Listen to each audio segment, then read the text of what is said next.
Haleluya, puji Tuhan. Salam damai sejahtera di dalam cinta kasih daripada Bapa kita Tuhan Yesus Kristus. Dan selamat pagi kepada Bapak Ibu Saudara semua, atas kemurahan dan anugerah Tuhan. Kita hari ini kita melangkah, dan sampai nantinya sampai hari yang terakhir bulan Februari. Karena Sabtu pagi ini sudah tanggal 24 Februari 2024. Angka yang sama, saudara. Tanggal 24, tahunnya 2024. Ada angka yang sama, angka 24 ya. Kita bersyukur kepada Tuhan dan kita mencintai Tuhan Yesus. Oh, bersorak-sorai kita memuji Tuhan. Besok hari Minggu Bapak Ibu ya. Dan saya ada di kota Jember ya. Dan saya melangkah penggembalaan pelayanan. Saya terus maju melayani pekerjaan Tuhan, baik di Jakarta, di Jember, di Israel, di kota-kota mana yang Tuhan izinkan. Terus maju.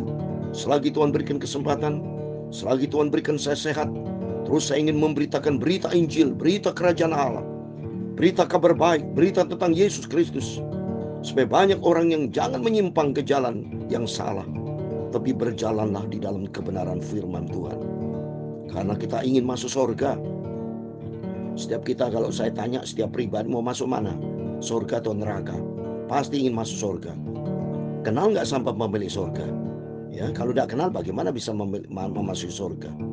Dan yang ketiga, yang pertama masuk surga, kedua kenal nggak sama surga, yang ketiga ikuti SOP surga yang Tuhan sudah tetapkan, yaitu ada di dalam Alkitab. Haleluya. Itu saya Pastor Yakob Rahmat. Saya suka lagu ini, tiap perjanjian di dalam Alkitab, karena di dalam buku Tabernakel Glory. Tabernakel Glory adalah kemah suci. Tabernakel adalah kemah suci, rumah Tuhan, kehidupan dari Kristus, supaya kita senantiasa diisi dengan firman Tuhan. Tiap perjanjian dalam Alkitab, amin, haleluya. Tiap pasal, ayat baris, oh aku cinta firman Tuhan. Ku selalu berharap cintanya Tuhan Yesus, amin, haleluya. Tiap perjanjian dalam Alkitab itulah firman Tuhan, amin, haleluya. Tiap perjanjian dalam Alkitab itulah firman Tuhan. Kita cinta firman Tuhan, kita cinta Tuhan Yesus sungguh-sungguh. Kita cinta Yesus sungguh-sungguh, haleluya. Ku selalu berharap cintanya Tuhan Yesus, amin, haleluya. Dia perjanjian dalam Alkitab itulah firman Tuhan. Oh, glory Yesus, aku cinta Engkau. Dalam Yohanes pasal 3 ayat 36 demikian firman Tuhan. Barang siapa percaya kepada Anak, ia beroleh hidup yang kekal. Tetapi barang siapa yang tidak taat kepada Anak, ia tidak akan melihat hidup yang kekal, melainkan murkalah tetap di atasnya. Marilah kita mau taat kepada firman Tuhan. Itulah Tuhan Yesus sungguh mulia, amin, haleluya. Tuhan Yesus adalah juru selamat kita yang sempurna, amin, haleluya. Ku mau cinta Tuhan Yesus, cinta firman Tuhan. Saya mau taat menjadi pelaku firman Tuhan, amin, haleluya. Ya Tuhan, punya mula kebesaran dan kejayaan, kehormatan, kemaksyuran dan keagungan Ya segala-galanya yang ada di langit dan di bumi, ya Tuhan, punya mula kerajaan, dan Kau yang tertinggi itu melebihi segala-galanya. Sebagai kepala, sebab kekayaan dan kemuliaan berasal daripadamu, dan Engkaulah yang berkuasa atas segala-galanya. Amin, haleluya. Dalam tangan-Mu lah kekuatan dan kejayaan. Amin, haleluya. Dalam tangan-Mu lah kuasa membesarkan dan mengokohkan segala-galanya. Sekarya Allah kami dalam nama Tuhan Yesus Kristus. Amin, haleluya. Kami bersyukur kepadamu dan memuji nama-Mu yang agung itu. Ku selalu berharap cintanya kepada Tuhan Yesus Bapa-Ku. Aku cinta Yesus dan tak kepada firman Tuhan. Amin, haleluya. Sucikan mulutku Bapa, sucikan hatiku, sucikan pikiranku untuk firman Tuhan. Ku simpan firman-Mu di dalam hatiku. Amin, haleluya. Supaya ku tidak berdosa kepada Tuhan.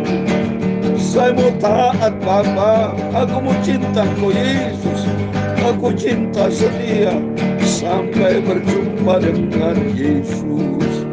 Ampuni Bapa segala dosa, segala kesalahanku. Ampuni Bapa. Roh Kudus bentuk hidup kami supaya kami berada di dalam kasih karunia Tuhan. Hidupku berkenan layak di depan Kau, di dalam Engkau dalam segala hal. Amin. Dalam nama Tuhan Yesus kami sudah berdoa mengucap syukur. Amin, haleluya, amin. Terpujilah Bapa kita Tuhan Yesus Kristus yang sudah pelihara hidup kita hari demi hari. Apa yang kita cari saudara, ya, cari uang, cari harta dunia, semua akan hancur lenyap. Lihat tuh peristiwa perang Gaza, saya lihat di berita televisi, hancur gedung-gedung. Itu sudah lambang saudara, suatu hari dunia akan hancur seperti itu. Ya, kata Alkitab, firman Allah akan kekal, dunia akan lenyap saudara. Ya, itu Gaza itu kapan itu bisa dibangun lagi? Bisa puluhan tahun, itu pun butuh berapa triliun biaya saudara. Ya, oleh karena itu mari kita mau cari kedamaian hanya di dalam nama Tuhan Yesus. Kita mau setia. Gak ada yang kita cari selain hanya Yesus. Di dalam Mazmur 73:5, siapa gerangan ada di surga selain Engkau? Selain Engkau tidak ada yang kuingini di muka bumi. Yesus yang kita cintai. Firman Allah sungguh-sungguh. Karena firman Allah tadi saya baca di dalam Yohanes 3:36. Barang siapa percaya kepada anak-anak adalah Yesus Kristus, ia beroleh hidup yang kekal. Tapi barang siapa tidak taat kepada anak, ia tidak akan melihat hidup, melainkan murka Allah tetap ada di atasnya. Berarti kita selamat itu dasarnya percaya dan taat, ya. Jadi kepada Yesus, sentralnya kepada Yesus. Dan komit, Tuhan, aku mau taat perintah firman Tuhan ini di dalam Alkitab. Orang Kristen tuh harus taat. Harus orang Kristen menjadi pelaku firman, bukan teori. Seperti di dalam Yakobus pasal 1, ya. Supaya kita betul-betul menjadi melakukan firman Tuhan. Coba saya mau baca Yakobus pasal 1, ya, ayat 22. Demikian firman Tuhan. Tetapi hendaklah kamu menjadi pelaku firman dan bukan hanya pendengar saja. Sebab jika tidak demikian, kamu menipu diri sendiri. Bahwa orang Kristen banyak tipu diri sendiri. Orang Kristen tapi menjadi batu sandungan, hidupnya kedagingan, tidak ikuti firman. Mohon maaf juga termasuk para pendeta. Ya, buktinya saya ada informasi, ada berita di suatu tempat, tidak saya sebut nama tempatnya, ya, pendeta murtad, dia masuk pindah agama lain, dia tidak percaya Yesus lagi. Coba itu berarti, padahal kebenaran hanya di dalam Yesus, berarti dia bertindak dan berperilaku hidup di luar kebenaran Tuhan. Kalau di luar kebenaran Tuhan, ya jelas kebenaran siapa saudara? Nggak ada kebenaran, ya iblis. Ya, dalam Yohanes 8:44 itu ikutin iblis ya apa pembohong itu. Ya, oleh karena itu mari kita ikuti firman dan kita mau taat. Amin. Kita baca saat ini kitab puji Tuhan pagi ini, kitab Keluaran supaya selesai sudah. Ya, karena kita setiap pagi baca komitmen kita kepada Tuhan perjanjian lama, nanti malam perjanjian baru. Terus kita baca firman Tuhan, gali kita cinta Yesus supaya kita pikiran kita, tubuh, jiwa kita dikuduskan oleh firman Tuhan. Ayat 37, pasal 37 ayat pertama, Besaliel membuat tabut itu dari kayu penaga, 2,5 hasta panjangnya, 1,5 hasta lebarnya, dan 1,5 hasta tingginya. Disalutnya dengan emas murni dari dalam dan dari luar, dan dibuatnyalah bingkai emas sekelilingnya. Tabut perjanjian, saudara ya. Tabut perjanjian ini Besaliel membuat semua peralatan-peralatan ilahi yang Tuhan perintahkan. Karena Bezalel Aholiab ini ahli. Tuhan berikan hikmat. Dia pemahat, dia rapi pekerjaannya, saya yakin. So. Ya jelas tidak mungkin dong Tuhan nyuruh orang yang sembarangan. Ya pasti Tuhan berikan keahlian karena firman Allah sudah katakan. Diberikan keahlian, ya, diberikan ketelitian, diberikan hikmat supaya betul membangun kemah suci. Kemah suci tetap bernakal, saudara ya.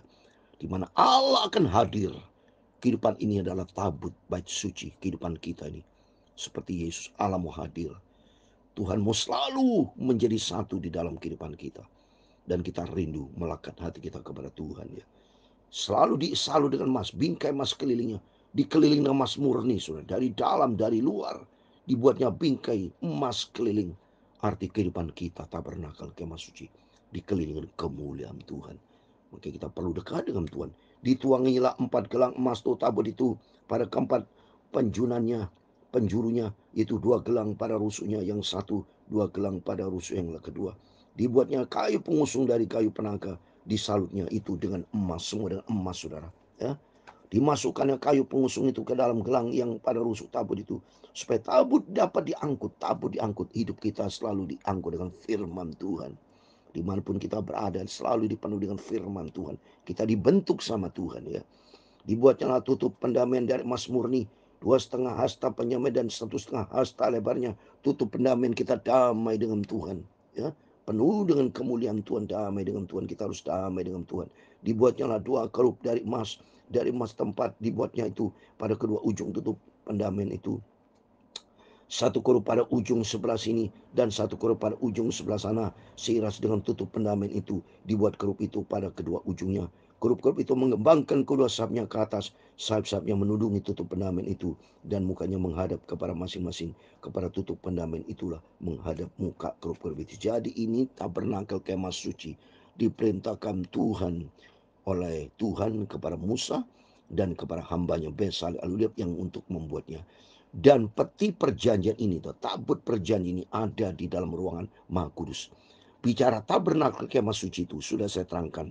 Ada halaman, masuk lebih tinggi ruangan suci, masuk lagi ruangan Maha Kudus. Tempat imam besar setahun sekali, saudara. Di sini maksud Tuhan dibikin tabernakel menjadi suatu tolak ukur kepada bangsa Israel. Kehidupan manusia diukur, jangan sampai kita hanya di halaman. Di halaman itu ada kolam basuhan, ya, ada mezbah bakaran. Harus masuk lagi melalui tirai, ya.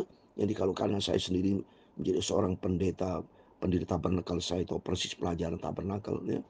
Jadi saya tiap minggu sore dalam pelayanan saya ajar pelantar tabernakel. Ya semua itu kaitkan dengan kehidupan kita berkaitan dengan firman Tuhan. Dasar dari tabernakel firman Tuhan. Supaya kita masuk bukan dari Kristen halaman. Di dalam Wahyu pasal 11, Kristen halaman itu nanti akan mengalami masa-masa antikris. Tapi kita masuk dalam ruang suci. Ruang suci ada 3 benda ilahi. Nanti kita baca. Jadi ini peti perjanjian, tabut perjanjian itu ada di dalam ruang Maha Kudus. Oleh itu mari kita belajar terus. Kalau Bapak Ibu tidak tanya, bisa WhatsApp saya pribadi ya, karena ini melalui online. Tapi kalau saya melalui onsite, saya terangkan ada gambarnya saudara tentang pelajaran tabernakel ya, supaya betul kita paham, supaya kita hidup sesuai dengan kehidupan Tuhan ini. Jadi kemah suci, firman Allah tabernakel, supaya hidup kita standar dengan firman Tuhan. Ayat 10, dibuatnya meja itu dari kayu penaga, 2 hasta panjangnya, sehasta lebarnya, dan 1,5 hasta tingginya. Ya, meja roti sajian ini. Disalutnya itu dengan emas murni dan dibuatnya bingkai emas sekelilingnya. Dibuatnya sekelilingnya jalur pinggir yang setapak tangan lebarnya. Dibuatnya bingkai emas keliling jalur pinggiran itu. Dituangnya lah untuk meja itu 4 gelang emas, dan dipasangnyalah gelang-gelang itu di keempat penjurinya pada keempat kakinya. Dekat ke jalur pinggirnya lah gelang itu, yakni tempat memasukkan kayu pengusung, supaya meja itu dapat diangkut semua. Meja peti perjan bisa diangkut, meja roti bisa diangkut, supaya kita diangkut dengan firman Tuhan dibentuk. Dibuatnya lah kayu pengusung itu dari kayu penaga, disalutnya dengan emas, yaitu supaya meja itu dapat diangkut. Dan dibuatnya lah perkakas yang di atas meja itu, yakni pinggannya, cawannya, piala dan keningnya, yang dipakai untuk persembahan curahan, semuanya dari emas murni. Semuanya dari emas murni, emas bayang daripada kemuliaan Tuhan. Dibuatnya lah kandil itu dari emas murni, dari emas tempat dibuatnya lah kandil itu, baik kakinya, baik batangnya, kelopaknya, dengan tombolnya dan kemanya, dibuat seiras dengan kandil itu. Dan 6 cabang timbul dari sisinya, 3 cabang kandil itu dari sisi yang satu, dan 3 cabang dari sisi yang lain. 3 kelopak yang berupa bunga padam pada cabang yang satu dengan tombol dan kembangnya, dan 3 kelopak yang serupa pada cabang yang lain dengan tombol dan kembangnya. Demikian juga dibuat ke-6 cabang yang timbul dari kandil itu. Pada kandil itu sendiri ada 4 kelopak berupa bunga padam dengan tombolnya dan kembangnya. Juga ada 1 tombol di bawah sepasang cabang yang pertama yang timbul dan kandil itu, dan 1 tombol di bawah yang kedua, dan 1 tombol di bawah yang ketiga. Demikianlah juga dibuat ke-6 cabang yang timbul dari situ. Tombol dan cabang itu timbul dari kandil itu, dan semuanya itu dibuat dan sepotong emas tempaan yang murni. Dibuatnya lah pada kandil itu 7 lampu dengan sepitnya dan penandanya dari emas murni. Dari 1 talenta emas murni dibuatnya kandil itu dengan segala perkakasnya, ya. Jadi sudah saya terangkan tadi sepintas, ini malah online memang, mungkin Bapak Ibu tidak berimajinasi. Kalau datang saat onsite saya bisa terangkan jelas, mohon maaf, sehingga kita bisa lihat mata kita, penglihatan kita jelas tabernakel seperti apa. Jadi saya gambarkan saya dalam suatu ruangan itu, tabernakel rumah Tuhan, itu rumah Tuhan, disebut kemah suci, disebut tabernakel. Itu ada halaman, masuk ke satu lagi, masuk meningkat seperti di gereja, ya. Bayangkan saudara, di gereja itu ada halaman, dan kita masuk ada ruangan suci, masuk di dalam ada tutup dengan tirai, ya, itu ruangan Maha Kudus. Dan ini ada meja roti, ada kandil itu pelita emas, ada 7, ya, itu masuk di dalam ruangan suci. Terus berikutnya ayat 25, membuat mezbah bakaran, ya, mezbah dupa bakaran, ini semua ada di dalam ruangan suci. Kalau tadi tabut perjanjian di ruang Maha Kudus, jadi kemah suci pelajaran tabernakel itu ada 3 ruangan. Maha Kudus yang paling atas, ya, masuk ke tengah ruangan suci, dan paling luar adalah halaman, saudara, ya. Dan ini saat ini saya mau baca ayat 25, itu masih di dalam ruangan suci. Ruangan suci itu ada meja roti, ada kandil pelita emas, ya, dan ada mezbah dupa atau mezbah bakaran. Ayat 25. Dibuatnya lah mezbah pembakaran ukupan itu dari kayu penaga, sehasta panjangnya dan sehasta lebarnya 4 persegi, tetapi 2 hasta tingginya.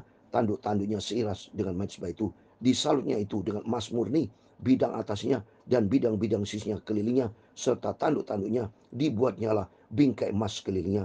Dibuatnya lah 2 gelang emas untuk mezbah itu di bawah bingkainya, pada kedua rusuknya, pada kedua bidang sisinya, sebagai tempat memasukkan kayu pengusung, supaya dengan itu mezbah dapat diangkut. Dan dibuatnya lah kayu pengusung itu dari kayu penaga, dan disalut dengan emas. Semua dibuat dengan emas, ya.